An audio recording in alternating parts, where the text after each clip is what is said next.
يعني رجعت الولايات المتحدة الأمريكية طبقت كمان نفس الشيء، منخفض طنطارة.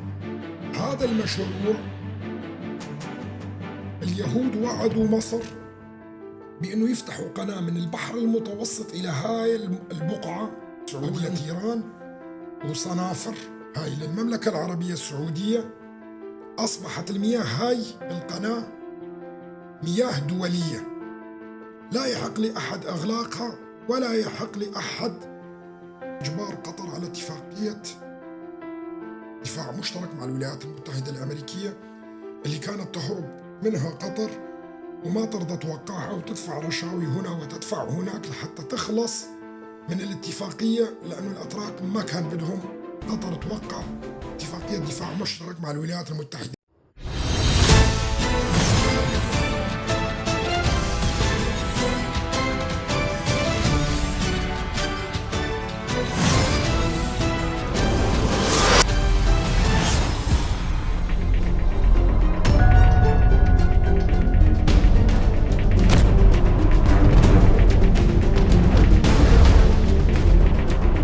مساء الخير لكل الأخوة والأخوات على الفيسبوك وعلى اليوتيوب. أعتقد أن الصوت جيد. المربع المثلث البرتقالي اكتشفوا قبل تقريبا ما يقارب 8 سنوات عن طريق الأقمار الصناعية حقول هائلة جدا تضاهي الحقول اللي موجودة في الخليج العربي قبالة السواحل القطرية وقبالة السواحل الإيرانية. طبعا في الحقل المشترك اللي موجود وحكيت لكم عن قصته بكثير من المناسبات اللي هو مشترك ما بين إيران وما بين قطر. طبعا هذا الطموح كان دائما.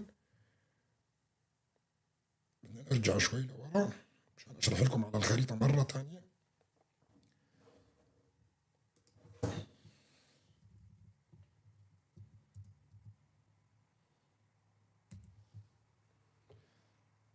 هلا عم نروح نحن لوين؟ على قطر. هاي قطر وهنا الحقول تبع الغاز بالضبط بهاي المنطقة اللي بتشترك فيها بالمياه الإقليمية تبعها إيران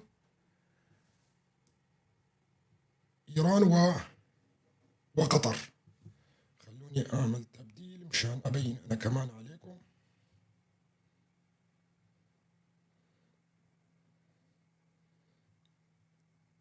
مشان لما أحكي كمان أبين أنا. هلا هيك صرت صورتي كمان مبينة بنفس الوقت بالخريطة. طبعا الخطة اللي كانت من 2006 إنه أنابيب الغاز تنطلق من هون وتروح عبر المملكة العربية السعودية إلى الأردن ومنها إلى سوريا من ثم إلى تركيا ومن تركيا إلى أوروبا. طبعا في عدة خرائط لهذا الموضوع. هذا المشروع طبعا بدي أحط الخريطة فوق هاي الخريطة حتى تبين معاكم. بينت الآن الخريطة هاي اللي كانت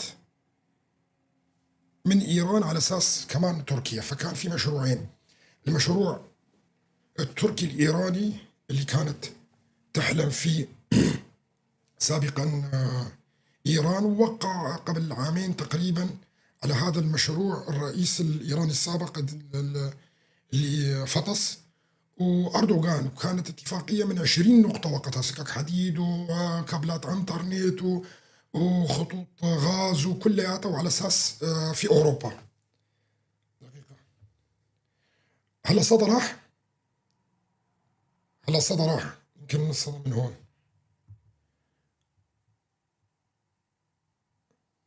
يمكن هلا الصدى راح. تمام. فهذا كان المشروع اللي بتحلم فيه تركيا وإيران. نرجع على هاي الخريطة اللي هي غزة. طبعا بعد ما اكتشفوا الغاز في غزة بدأ المشروع على الاستيلاء على ميناء غزة. ومشان تفهموا انه يوميا بيطرح حضرة نيتنياهو بيطرح انه، وترامب طبعا بيحلم بغزة وبده يعملها منطقة سياحية، وبده يعمل هو، لا حقيقة الأمر ما بده يعملها لا منطقة سياحية ولا من يحزنون. المسألة كلياتها المسألة حقول الغاز هاي اللي موجودة.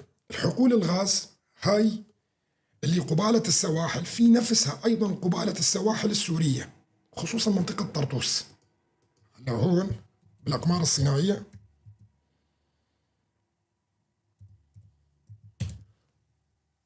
تطلع عندنا طرطوس اوتوماتيكيا هلا عم بتقرب قبالة السواحل. طبعا هاي جزيرة أرواد، هاي هون جزيرة أرواد. قبال السواحل هون كمان في كميات هائلة من الغاز. طبعا هون من مصلحة روسيا كانت ما تستثمر الغاز اللي موجود في الساحل. ليش؟ لأن عندهم الخط اللي كان يمتد من روسيا إلى أوروبا، اللي هو نورد ستريم 1 نورد ستريم 2. هلا بطلعوه.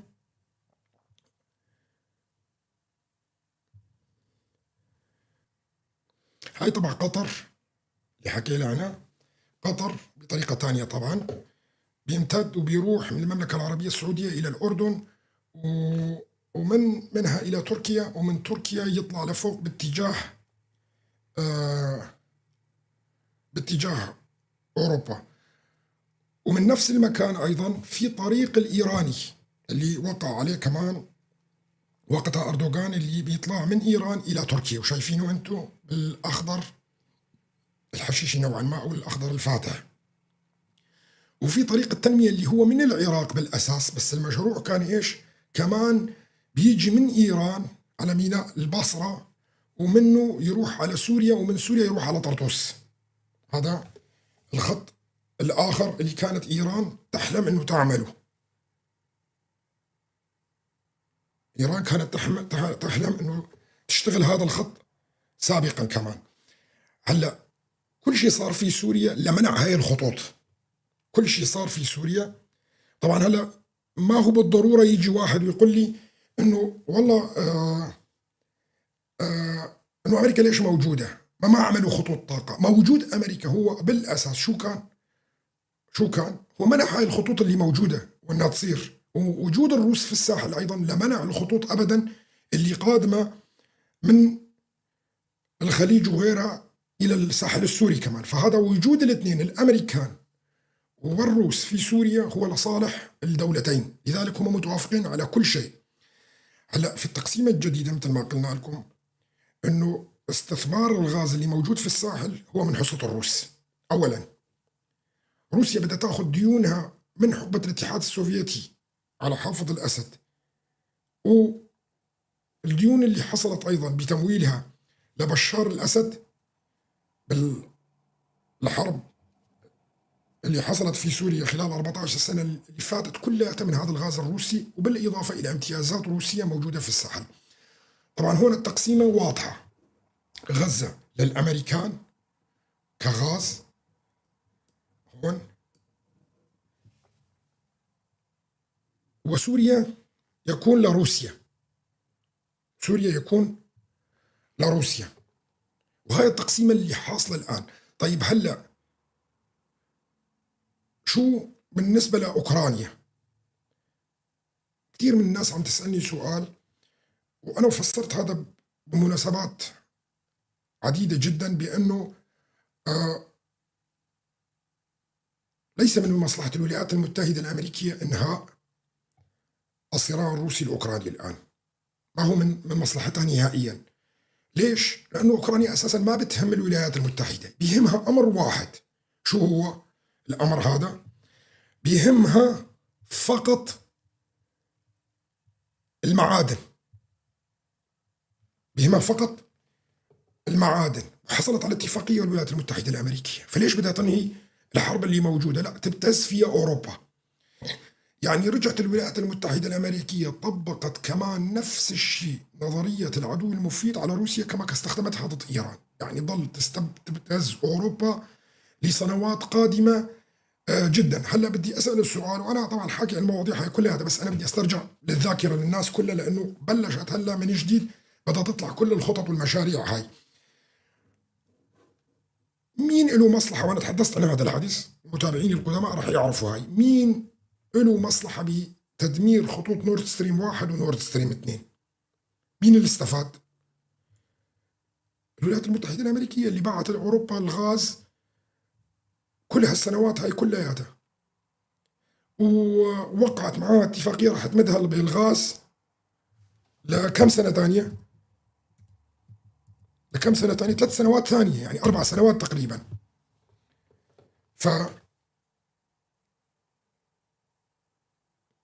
الأمريكان أكثر الناس المستفيدين، وهن اللي راحوا فجروا خطوط الغاز اللي كانت تمتد من القطب الشمالي لحتى توصل لألمانيا. الآن العملية ستكون كالآتي. دقيقة.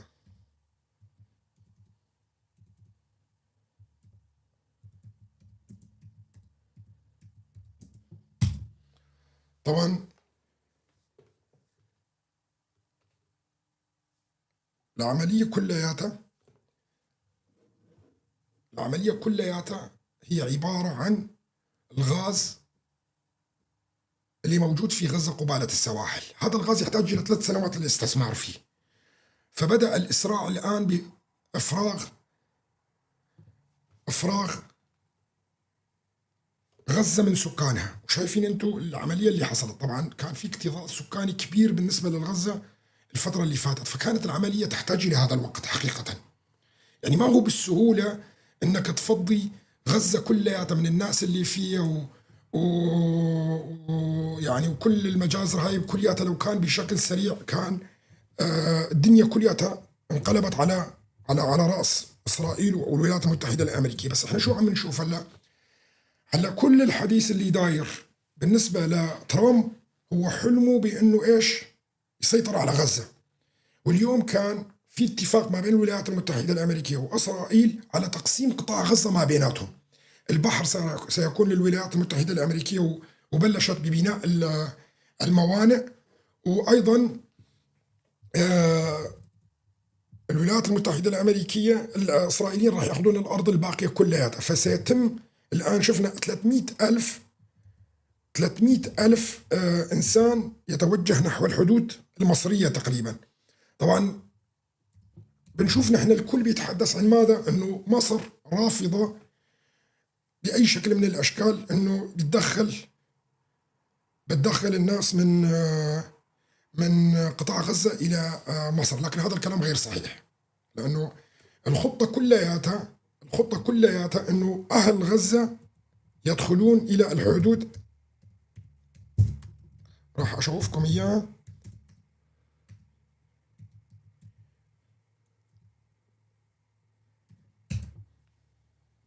الحدود المصرية الليبية، والله عم تشوفوها على الخريطة عم تنتقل أوتوماتيكيا. هذا الخط الأصفر هو الحدود، هاي الحدود الليبية. هاي المنطقة اسمها منخفض قنطارة اللي شايفينه بالسهم، هذا اسمه منخفض قنطارة. هذا المشروع اليهود وعدوا مصر بأنه يفتحوا قناة من البحر المتوسط إلى هاي البقعة أو الانخفاض هذا كلياته. هاي الانخفاض بده يسوون فيه هون بحر ويجوا يسكنوا الغزاويين من جهة ليبيا. الخط الأصفر هذا شايفينه، الخطة هون، هذا الخط الأصفر. طبعا هاي المنطقة صحراوية كتير، لكن إذا تم ملء هاي بالماء البحر المتوسط، وكان هاي دراسات صارت عليها سنوات طويلة جدا، تكلف مبالغ هائلة جدا فتح قناة من هون من البحر المتوسط إلى هاي القناة لملء منخفض قنطارة بالماء. ويكون المشروع عبارة عن إسقاط الماء من مرتفعات عالية جدا لحتى يحلي المياه. فهنا بده يحلي المياه بدرجة كبيرة جدا، وما راح تكون مكلفة نهائيا. هذا اسمه عملية إسقاط الماء، فيفصل الملح عن الماء العادي. وممكن هاي المنطقة كلياتها الصحراوية بالمنطقة هاي كلياتها اللي عم أدور عليها السهم كلياتها هاي تتحول إلى مدن وربوع خضراء. مين بده يمول المشروع هذا؟ مين بده يمول المشروع هذا؟ الإمارات العربية المتحدة والمملكة العربية السعودية، كل واحد منهم ب 132 مليار دولار، ب 132 مليار دولار، والباقي راح تكون في الولايات المتحدة الأمريكية. طبعا هون بيفكروا إيش يسووا؟ بيفكروا إنه المنطقة هاي ممكن يستعملوا تحت الأرض فيها نووي. شلون نووي؟ نعم، لشق أنفاق ويوصل للبحر، وتكون هي أسهل طريقة يعني. فهون بيحفروا، وبالمنطقة هاي يتم من هون لهون على فكرة ما في 20 كيلومتر، ما في 20 كيلومتر. الخطة إنه يحفروا هون إلى ما يوصلوا هذا كله الأسود شايفينه هون، هذا منطقة منخفض صاير كأنه مثل البحر، مثل البحر تماما. فهذا بده يمتلى تماما بالماء، هذا اللي شايفينه عم بأشر عليه بالسهم. وهنا الخط الأصفر، طبعا هذا الخط الأصفر هذا الحدود الليبية. طبعا هون الخطة تقسيم ليبيا، الخطة هون أيضا تقسيم ليبيا. طبعا شوفوا ليبيا ايش قد مساحتها، مساحتها واسعة جدا، وعدد سكانها 4 مليون بس. وهنا في اكتظاظ سكاني هائل جدا في مصر. طبعا الخطة أيضا بعد تقسيم السودان أيضا هون تغيير الخريطة، يعني قسم بينعطى من الأراضي الليبية إلى مصر، وقسم من مصر من الجنوب يروح بيكون دولة لحالها. طبعا هون هاي المنطقة بنعرف نحن لمين. طبعا هاي القناة اللي تحدثت لكم عنها اسمها قناة بن غوريون، وتحدثت لكم عنها بشكل موسع بالخريطة بالزمانات، بس مو بالجمالية هاي طبعا وقتها، عن قناة بن غوريون. هاي هي القناة اللي تطمح إسرائيل أنه تشق قناة من هون إلى غزة. تطمح إسرائيل تفتح قناة من هون من قناة بن غوريون إلى غزة أيضا، لحتى تغلق هاي القناة، قناة السويس. طبعا شو عملت مصر لحتى تسهل هذا الموضوع؟ في عندنا هون جزيرتين، واحدة اسمها تيران والثانية اسمها صنافر. هدول الجزيرتين كانوا لمصر، وباعتبار انه هاي الجزيرة وهي لمصر وهنا شرم الشيخ المصرية، كانت مصر تستطيع أن تمنع عبور السفن من هون، لأنه تعتبر هاي مياه إقليمية لمصر. لكن لما مصر باعت هاي الجزيرة وهاي الجزيرة أيضا للمملكة العربية السعودية، طيران وصنافر هاي للمملكة العربية السعودية، أصبحت المياه هاي بالقناة مياه دولية، لا يحق لأحد إغلاقها ولا يحق لأحد المطالبة بعوائد جمركية على السفن اللي تدخل على القناة هاي اللي اسمها قناة بن غوريون. فتم تهيئة المشروع على هذا الموضوع. طبعا هون هاي الأراضي السعودية، شوفوا على طول قناة بن غوريون، على طول قناة بن غوريون إلى هذا الطرف من البحر الأحمر وانت ماشي، عم يبنوا مدينة اسمها مدينة نيوم، عم يبنوا مدينة اسمها مدينة نيوم، وعلى أساس هاي المدينة عم يمشي المشروع الثاني اللي هو تبع قناة بن غوريون. يعني مشروع غاز وميناء غزة وقناة بن غوريون ومشروع قنطارة اللي تحدثنا عنه هون، ونقل الغزاويين إلها، كله هذا مرتبط مع بعضه. مع إيش؟ مع إيش؟ جبر قطر على أنه تترك تركيا وتتوجه إلى إسرائيل والولايات المتحدة الأمريكية. طبعا من كم يوم تحدثت لكم بشكل واضح وصريح وقلت لكم أنه الضربة الإسرائيلية لقطر هي لإجبار قطر على اتفاقية دفاع مشترك مع الولايات المتحدة الأمريكية، اللي كانت تهرب منها قطر وما ترضى توقعها وتدفع رشاوي هنا وتدفع هناك لحتى تخلص من الاتفاقية، لأنه الأتراك ما كان بدهم قطر توقع اتفاقية دفاع مشترك مع الولايات المتحدة الأمريكية. فالضربة الإسرائيلية هي كانت خطة من الولايات المتحدة الأمريكية وإسرائيل لضرب قطر، لجبر قطر توقيع اتفاقية دفاع مشترك مع الولايات المتحدة الأمريكية. جاء وزير الدفاع أو وزير الخارجية الأمريكي عفوا إلى إسرائيل من قبل يومين 3، وبعدين توجه لوين؟ توجه لقطر، وفورا قطر قالت أنا مستعدة أوقع اتفاقية، أنا مستعدة أوقع اتفاقية الدفاع المشترك مع الولايات المتحدة الأمريكية. طيب هلا السؤال اللي يطرح نفسه، شو علاقة حرب أوكرانيا بكل اللي عم نحكيه هنا؟ ما دامت الحرب الأوكرانية مستمرة يعني لا يوجد هناك خطوط غاز وطاقة من روسيا إلى أوروبا، يعني المشاريع اللي بدها إياها إسرائيل في الشرق الأوسط وكل خطوط الغاز، وأوروبا راح تكون عطشة تحتاج إلى الغاز. نعم الولايات المتحدة الأمريكية عم تعطيها الغاز حاليا، لكن غير كافي هذا الغاز، والغاز الأمريكي ما كتير فترة وبده ينتهي هذا الموضوع كلياته. فلذلك عم بيعملوا هذا المشروع وعم بيطيلوا عمر الحرب الأوكرانية الروسية، وما في اتفاق راح يحصل في الوقت الحالي أبدا. المسألة كلياتها أنه متى ستنتهي الحرب الأوكرانية الروسية، وهي أوكرانيا، متى ستنتهي الحرب الأوكرانية الروسية في المنطقة هاي كلياتها على الأربع أقاليم، وطبعا هاي جزيرة القرم، متى ستنتهي؟ لن تنتهي إلا بانتهاء المشاريع اللي موجودة هنا في الشرق الأوسط، لن تنتهي إلا بانتهاء المشاريع اللي هون في الشرق الأوسط. بمجرد انتهاء تلك المشاريع كلياته ماشي على خط واحد. طبعا هون اللي بيدفع الثمن مين؟ أوروبا، ما بيهم الولايات المتحدة الأمريكية ولا إسرائيل. وبرجع بقول لكم اللي بيحكم الولايات المتحدة الأمريكية، اللي بيحكمها هو مين؟ اللي بيحكمها إسرائيل، اللي بتحكم الولايات المتحدة الأمريكية، مو العكس. طبعا هون الخريطة الظاهرة هاي خريطة جديدة ما نشرتها، يعني بدي أشرح عليها شوي. هي نفس الخطة اللي ترسم أيضا ومرتبط بالمشروع نفسه. في عندنا الخط الممتد إلى شرق الفرات من المنطقة الزرقاء اللي هو الإقليم السويداء، وفي عندكم الإقليم الأحمر اللي لازم توصل له شرق الفرات، وقطع الحدود التركية. تتذكروا لما حكيت لكم عن قطع الحدود التركية وقلت لكم بالمرحلة القادمة يجب أن تنسحب تركيا من هاي المنطقة كلياتها، لأنه هاي ضمن خطة نفوذ دولية في المستقبل القريب.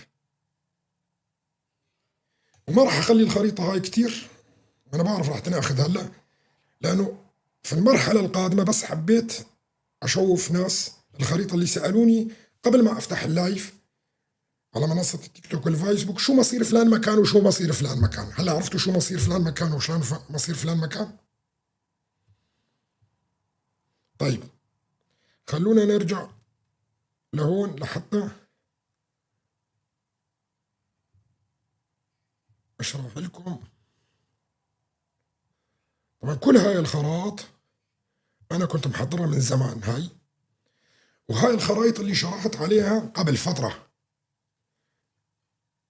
كنت شارح عليها.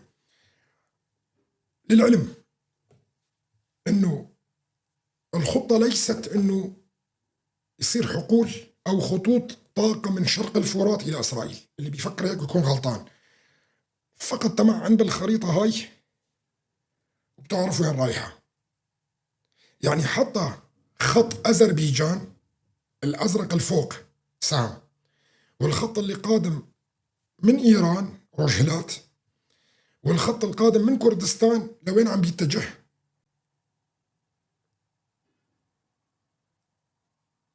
خريطة واضحة.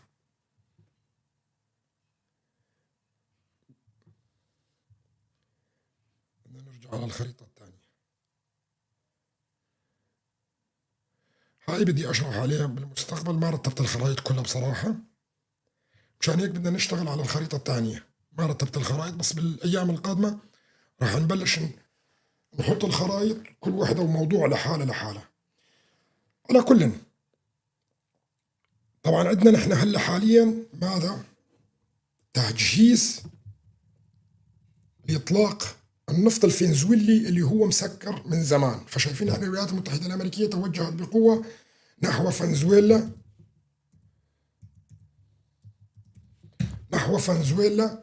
ومحاولة محاصرة فنزويلا الآن. فنزويلا تستطيع أنه تعطي العالم يوميا 40 مليون برميل. شو يعني هذا الرقم؟ هذا الرقم يعني بأنه أساسا جميع الدول العربية مجتمعة مع بعضها بتعطي 40 مليون برميل. العراق والسعودية والكويت وقطر وكل الدول العربية والجزائر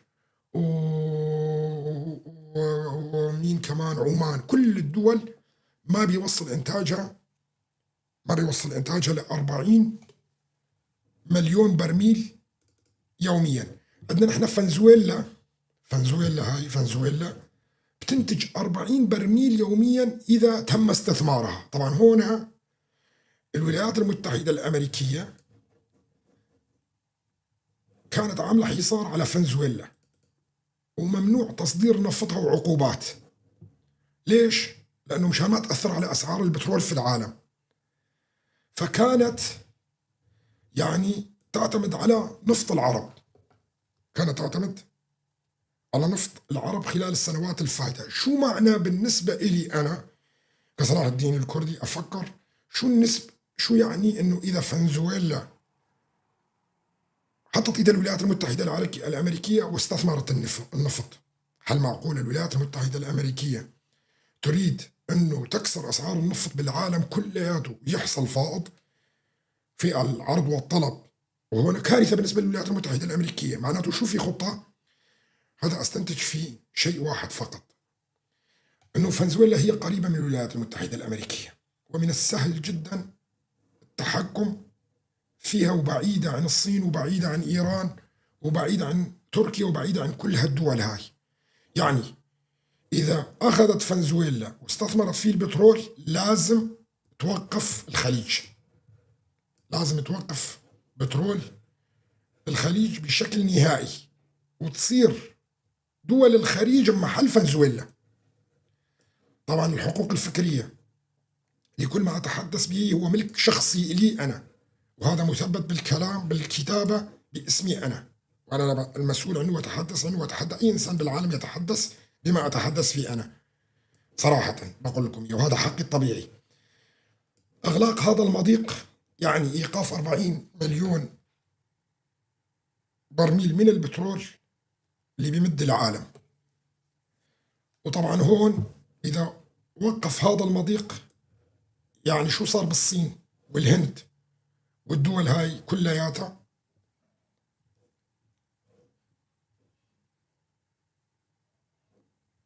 شو صار فيها؟ مضطرة تاخذ من الولايات المتحدة الأمريكية، أو نقول فنزويلا اللي هي صديقة للولايات المتحدة الأمريكية. بالحالة هاي من فنزويلا هنا إلى الصين راح تتحكم في السعر الولايات المتحدة الأمريكية. شايفين ايش قد الكرة الأرضية عم تدور لحتى توصل الصين؟ يعني الصين لن تحصل على الطاقة بأسعار رخيصة، وهذا يعني أنه ستكبل الاقتصاد الصيني والمنتجات الصينية بشكل كبير جدا، وراح تخلي طبعا هذا فيه له أمور كثيرة نتحدث فيها خلال الفترة القادمة، بأنه الصين وقتها كثير من الشركات تبعتها راح تغادر وراح تجي وتشتغل بالولايات المتحدة الأمريكية. طبعا أمريكا دولة عملاقة أيضا كمساحة، وهي دولة عملاقة جدا كمساحة وكعمل وكذا، وحتى كسكان أيضا. فالولايات المتحدة الأمريكية تطمح بوقتها أنه كل الشركات والاقتصاد والهاي بيبني وترجع الشركات إلى الولايات المتحدة الأمريكية. طبعا لا ننسى أنه أمريكا مو بس هون، أمريكا عندنا هون قسم في ألاسكا اللي ما في حدود بينها وبين أمريكا إلا عن طريق كندا، وتطمح الولايات المتحدة الأمريكية أن تضم كندا إلها أيضا، وأيضا جزيرة غرينلاند. فهون المساحة راح تكون كبيرة بشكل بالنسبة للولايات المتحدة الأمريكية. وهون بوقتها تستطيع أن تنافس الصين وتستطيع أن تنافس الهند أيضا في المستقبل بالقوة البشرية. وهذا هو المهم. هلا هون احنا ما بنتحدث عن المنافسة كمساحة وكذا، لا، القوة البشرية أيضا هامة للغاية، وهي هي الهند هون. طبعا مع أنه الولايات المتحدة الأمريكية الآن الظاهر أنه علاقتها مع الهند ليست علاقات كبيرة جدا، يعني أنه في توجه هندي نحو روسيا للحصول أيضا على البترول، وهذا حقها، بس هذا لا يعني أنه عندها عداء مع الولايات المتحدة الأمريكية، مع أنه شفنا ترامب صار يقول الهنود ذهبوا إلى روسيا وعملوا معهم علاقات ونحن خسرنا الهند، لكن هذا الكلام هو ليس له أي أساس من الصحة. لا بالعكس، يعني طلب ترامب بكل وضوح من الهند أن تتوجه إلى روسيا، خذي أنت كمان بترول مثلك مثل الصين الآن لحتى تستطيعين تنافسين الصين. لأنه نحن شوف في 3 عوامل أساسية في المنتجات، 3 عوامل أساسية هاي، واحد منها الأيدي العاملة وهذا هام للغاية، النقل وطاقة. هذول 3 عوامل اللي بيلعبوا بأسعار أي منتج في العالم كلياته. يعني إذا النقل غالي المنتج يصير غالي، وإذا الأيدي العاملة والضرائب غالية معناته المنتج أيضا يصير غالي جدا. وإذا شو قلنا الأيدي العاملة والطاقة، قلنا إذا الطاقة كمان أسعارها غالية طبعا المعامل أيضا راح تضطر إلى رفع سعر منتجاتها. طبعا احنا نعرف الصين يعتمد على المواد الرخيصة، يعني المواد الرخيصة واللي منتشرة حول العالم كلياته. يعني إذا أنت رحت على أفريقيا بتلاقي المنتجات الصينية اللي هي بلاستيك وما بلاستيك وشغلات هاي مليان الدول كلياتها. إذا بتروح على شرق آسيا مليان، إذا بتروح على أمريكا اللاتينية مليان، كل الدول هدول الفقيرة. وهاي طبعا هون مين اللي بده ينافسها بالمستقبل؟ هي الهند. إذا الهند ما حصلت على أسعار شبيهة اللي بتحصل فيها الصين ما بتقدر تنافسها، فلذلك الولايات المتحدة الأمريكية غضت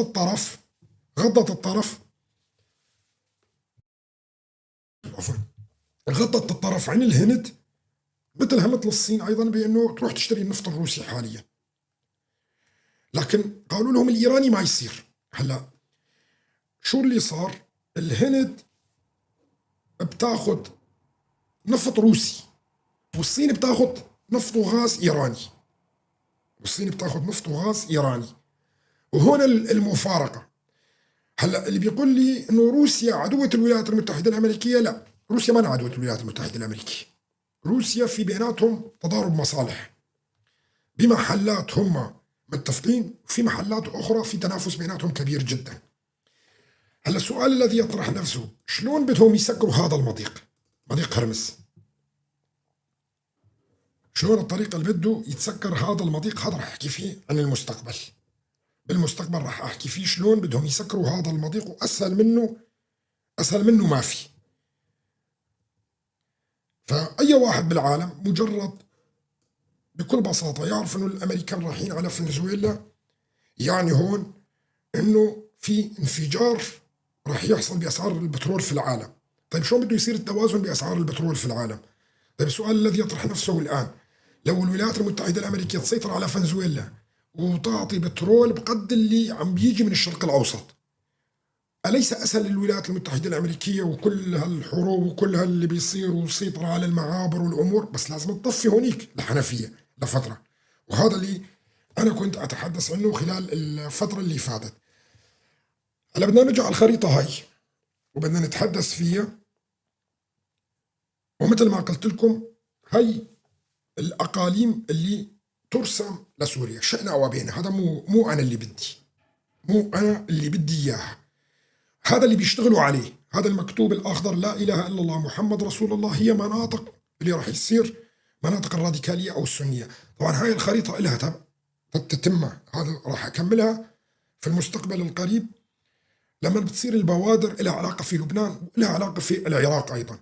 هلأ منطقة الحدود العراقية هاي بدهم يسكروها أكيد، عشان تعرفوا. يعني الخريطة اللي أعطيتها بالبداية قبل سنوات على معبر داوود وتحدثت عنها والناس أخذتها بعدين ولونتها وعملت منها خرائط وعملت منها أشكال ألوان، هاي الخريطة قائمة، مو إنه مو قائمة، لكن بس دقيقة لا أسوي هاي، لكن مو بالتصور اللي بيتصوروا. لذلك أنا تحديت الناس كلياتها بوقتها وقلت أتحدى إذا حدا يستطيع أنه يكمل هاي الخريطة. العبرة مو أنك أنت تأخذ الخريطة وتنسبها لنفسك، لا، العبرة أنك إذا كنت تستطيع أنت تكمل المشروع اللي بيفكروا فيه هن الدول العظمى، مو اللي بيفكر فيه صلاح الدين الكردي. عشان تعرفوا أنا هنا إنسان لست صاحب قرار ولا لي علاقة بأي شيء.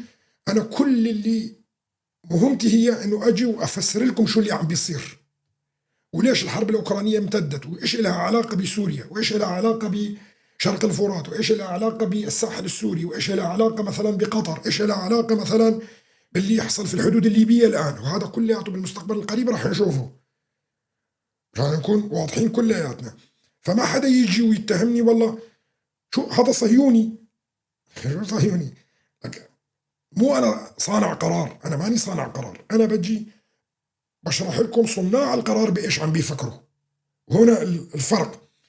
طبعا الشعوب الشرق أوسطية الشعب العربي وكثير من الشعوب ما بتفهم هاي المسألة، فبيقول لك ما دام واحد بيحكي بشيء، يعني مثلا أنا بحكي على إسرائيل كثير وإنه بده يصير هيك وهيك، بيفكروا كذا، بيفكروك بيقولوا لك هذا صهيوني.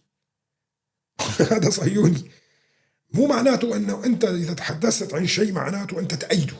وهاي الفكرة اللي ما قادرين لعامة الناس أنه يفهموها، وهذا أمر أعتقد أنه أصبح واضح للجميع يعني.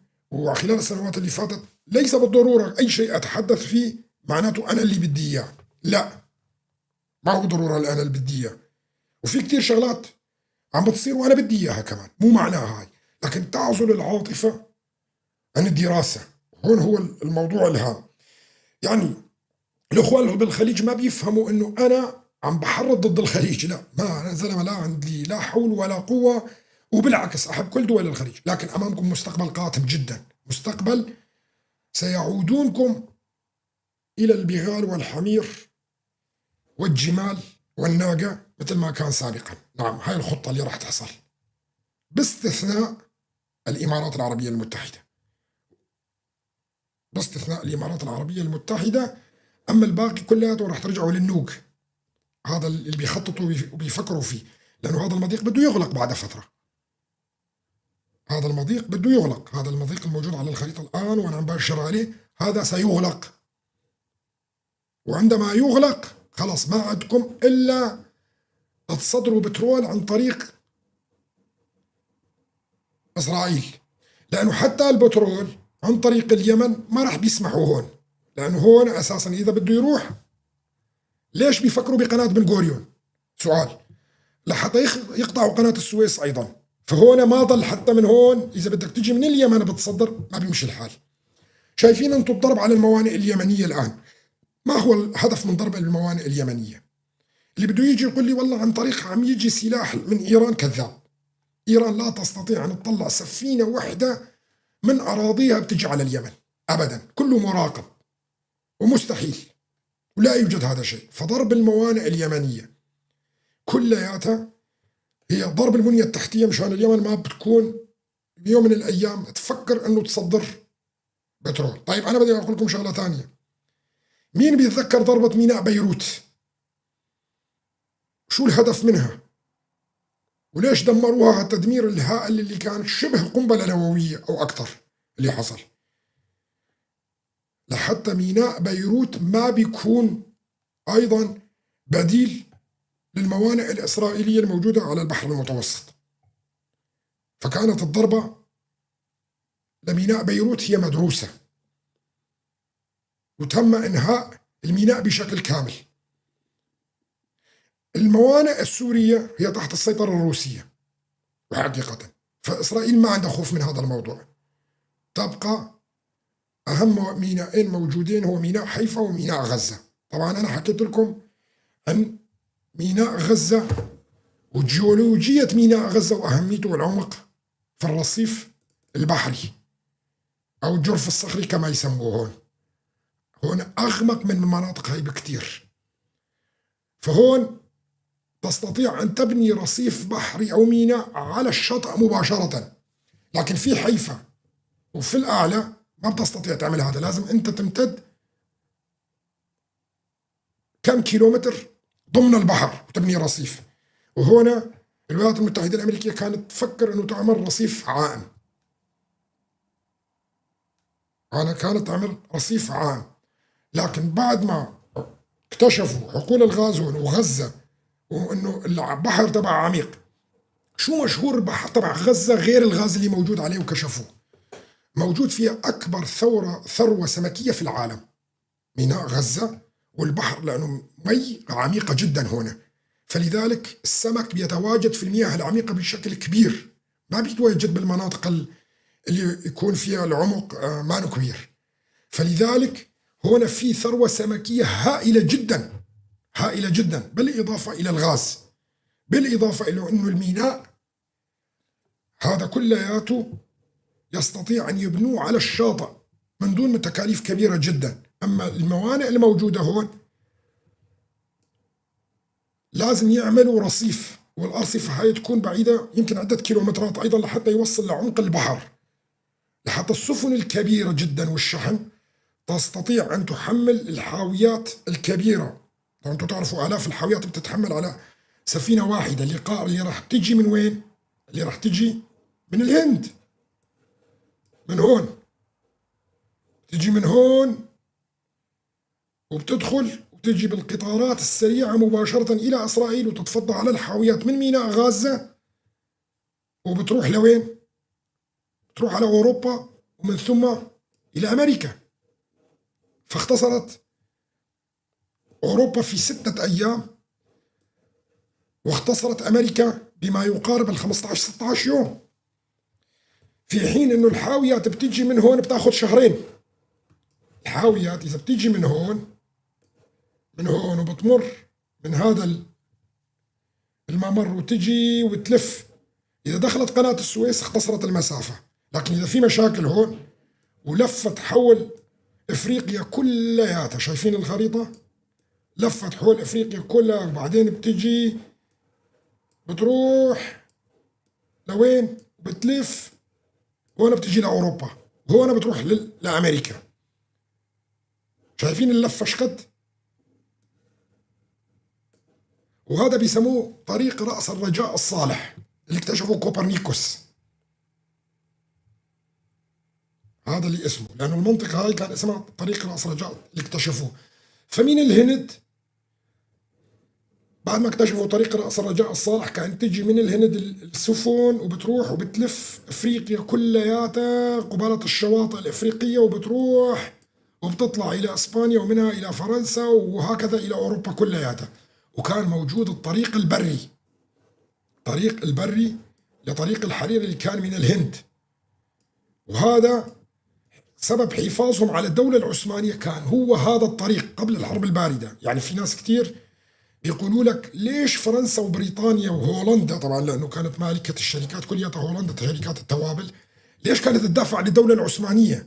لدرجة أنه محمد علي جاء من مصر من هون وغزا بلاد الشام كلياتها ووصل لهون ولحدود أنقرة، وكان راح ينهي الدولة العثمانية بعد ما أخذ الحجاز طبعا هنا كمان. لكن فرنسا وبريطانيا رجعت محمد علي وأطمعه حتى من سوريا وطلعته ورجعته على مصر وأعطته، قالوا له روح توجه من ناحية السودان، روح توجه ناحية السودان اللي شايفين انتم الآن أنا عم أشر عليها بالسهم. وممنوع أنك تقطع هذا الطريق، لأنه كانت الدولة العثمانية هنا لا تأخذ ضرائب من طريق الحرير القادم من الهند، وخصوصا طريق القوافل العطور والبهارات اللي كان يجي طريق البري اللي ما كان ياخذ وقت طويل كتير. أما عن طريق البحر كان خطورة وياخذ، خصوصا السفن بهذاك الوقت ما كانت هذيك السفن القوية، والعواصف كانت شديدة جدا في هاي المنطقة، فكانت كثير من سفنهم تغرق. فحافظوا على الدولة العثمانية ما يقارب أكثر من 200 عام، هذا السبب اللي حافظوا فيه على الدولة العثمانية. طبعا بعدين صارت الحرب العالمية الأولى وقرروا ينهوا الدولة العثمانية، فنهوا الدولة العثمانية وأنشأوا تركيا أيضا بنفس مصالح تقريبا مشابهة إلى، لكن في مواجهة الاتحاد السوفيتي. طبعا على الفيسبوك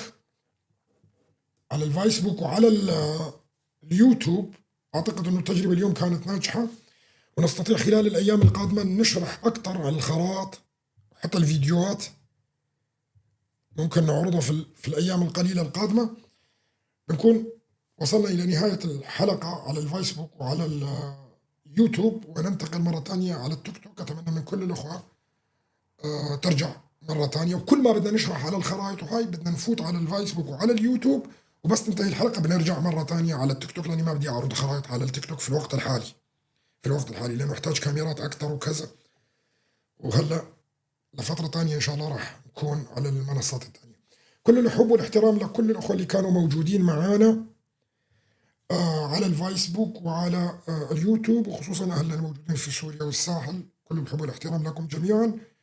أتمنى لكم ليلة سعيدة، وإن شاء الله نكون في حلقات قادمة بشرح أوسع عن طريق الخرائط في المستقبل القريب شو بده يحصل، وشوي شوي عم نحاول إنه يعني نقدم الأفضل. شكرا لكم، أتمنى لكم ليلة سعيدة وإلى حلقة قادمة.